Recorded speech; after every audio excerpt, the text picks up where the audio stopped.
Carl Manlan, thank you very much indeed for joining us here at Economy My Middle East. pleasure. Now, why is sustainability so important to Visa, and what actions are you taking to ensure that it filters through the entire company and your consumer base?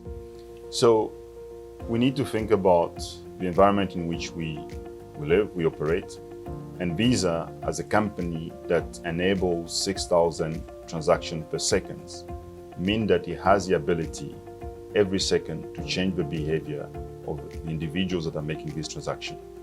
So we take it very seriously because we believe that the invisible infrastructure that Visa enables for individuals to make sure that they can get food on the table, so the connection between farmers and restaurants is made possible. And in that transaction, individuals can make a choice. Do I buy from locally produced or do I buy from exported? And that choice is made by small, medium businesses, banks, fintechs that we work with to make sure that those options are available to individuals when they make those transactions. And are consumers becoming more conscious of sustainable practices? And if so, what are some of the main challenges that they face? So the study that we did, looking at the GCC, focusing on behavior change, indicates that about 50% of individuals see climate change as an important issue. So in that context, what can be done? Number one, thinking of small, medium businesses, we see that many of them are actually starting to run sustainable-led businesses, giving consumers an alternative to what already exists. The second element is that banks are actually seeing the importance of consumers demanding cards that are made of better products for the environment. So the card-friendly is a signal to banks that things need to change and we have to respond to it. If you take these two elements, it's at the intersection of individuals, businesses, small, medium businesses, and banks or financial institutions that actually climate change is being played. Because it's always about behavior change and moving from one position, status quo, to actually understanding that we are accompanying all these entities into that change. I see. And if you could expand a little bit more on banks and merchants, how can they entice the consumer to move into more sustainable practices? How can they make it more easier for them to get into the whole sustainability? We have Ecolytiq, which is a fintech that has collaborated with Visa and now with Mashrek in the UAE to ensure that individuals can start to actually calculate the carbon footprint. What does this mean? We spoke about behavior change.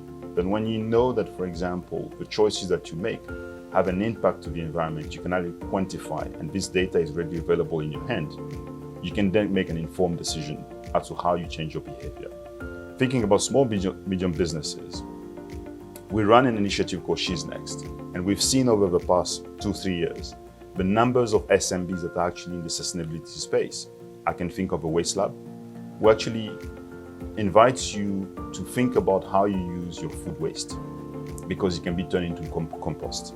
We can think about Thrift for Good that won this year, that invites you to actually bring your clothes to the store so that they can actually resell them. So the whole concept of reusing, reselling, we're seeing it more and more.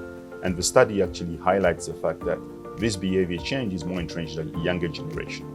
When we're thinking about small, medium businesses, they run sustainable businesses, but they also realize that because the consumers are demanding, they're actually starting to be profitable businesses. And we want to see more of this shift in society to be able to ensure that sustainability is not just a word that is used, but it's actually an action that people take. And you mentioned the younger generation, the next generation. What is their outlook on sustainability, and what are some key trends that you're noticing, how the world will evolve when they grow up?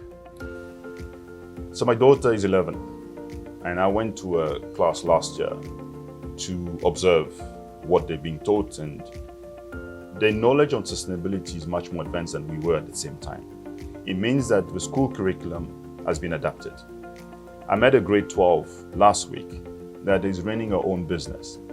And in her view, she has a possibility to continue to be a student, but to lead by example and demonstrating that running a business, you don't necessarily have to be older, but you can actually bring that change for your community.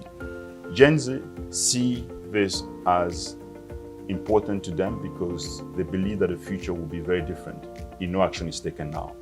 So when we think of a younger generation, organic products is one of the things that they think is important. 36%, according to the study, believe that we need to think of bringing more of these products. So you see in the UAE that when you go to the supermarket, you're starting to see tomatoes that are produced locally. That's an additional way for small, medium businesses to bring this to fore.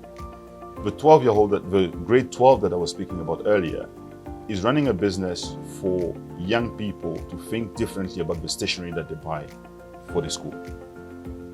She saw a problem, she identified it, and she actually implemented a solution. So the future is better because we have younger people that realize that they can take action and we can support them.